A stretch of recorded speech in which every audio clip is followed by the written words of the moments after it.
Dr. William Campbell touched on the production of milk in Surah Nahl, chapter 16, verse 66. The first person who told about the circulation of blood was Ibn Nafis, 600 years after the revelation of the Quran. And 400 years after Ibn Nafis, William Harvey made it come into the Western world. That's 1,000 years after the revelation of the glorious Quran.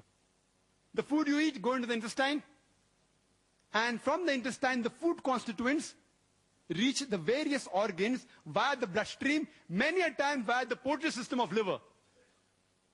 And it even reaches the mammary gland, which is responsible for production of the milk.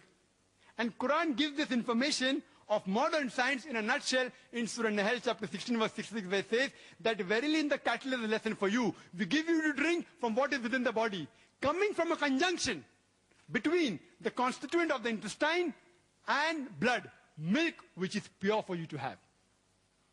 Alhamdulillah, what we came to know recently, just recently in science means 50 years back, 100 years back. Quran mentions this information 400 years ago and repeats this message in Surah Mu'minun, chapter 23, verse 21. Dr. William Campbell raised the point about animal living in community. The Quran says in Surah Anam, chapter 6, verse 38, we have created every animal that lives on the earth and every bird that flies in the air to live in communities like you. And Dr. William Campbell says that, the spider kills the mate and the father, etc. Do we kill? And the lion does that, an elephant does that. He's talking about the behavior. The Quran is not referring to behavior. If Dr. William Campbell cannot understand the Quran, that does not mean Quran is wrong. The Quran says they live in communities, talking about the animals and the birds live in groups, in societies, like the human beings. It's not talking about behavior.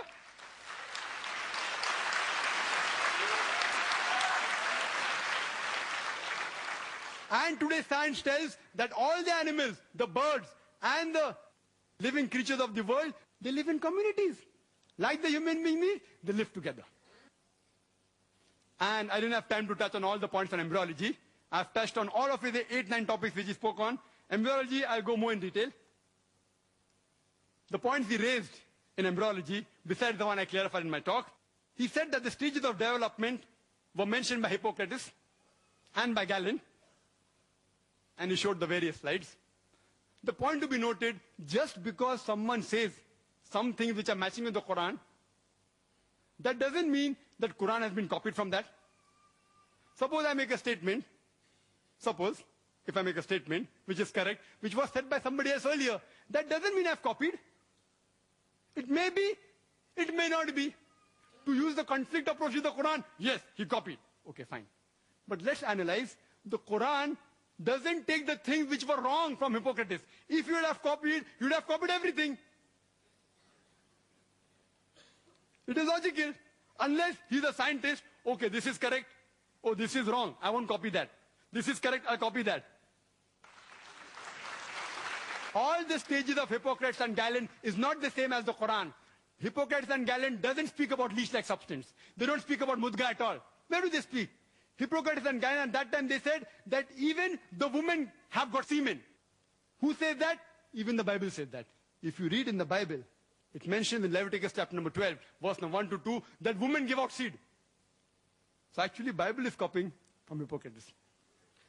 And Bible says in Job, chapter number 10, verse number 9 and 10, that we have made the human being from clay like poured out milk and curdled cheese.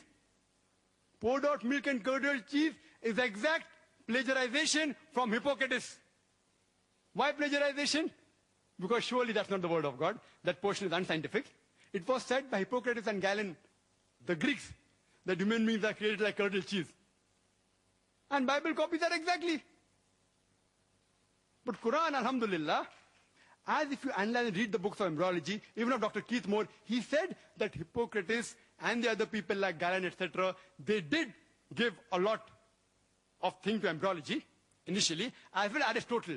Many were right, many were wrong. And further he goes to say, in the Middle Ages, or at the time of the Arabs, the Quran speaks about something additional. If it was exactly copied, why would Dr. Keith Moore in his book give due credit to the Quran? He even gives due credit to Aristotle to Hippocrates, but mentioned there. Many were wrong. That he doesn't mention with the Quran. That is enough proof that Quran wasn't copied from the Greek time. Regarding light of the moon was copied from Greeks.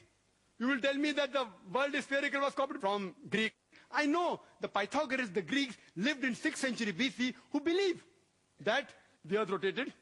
They believed that the sunlight was reflected.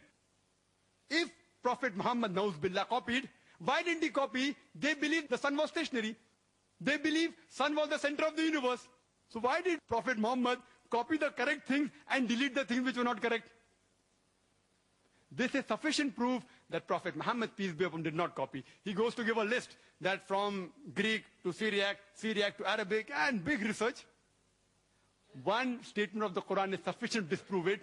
The Quran says in Surah Ankabut, chapter 29, or 48, that thou wast not able to recite any book before this, nor was thou able to transcribe with the right hand. If it was so, the talkers of vanity would have surely doubted. The Prophet was an ummi. He was an illiterate. This fact of history is sufficient to prove that he didn't plagiarize from anywhere.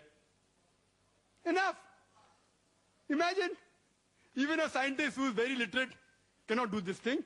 But Allah in His divine guidance made the last prophet as an ummi, so that the talkers of vanities, like people who write books against Islam, they cannot open their mouths. The Prophet was ummi. There are various things that I can continue, speaking of the Bible. I've covered up all his arguments against Quran. Alhamdulillah, not a single point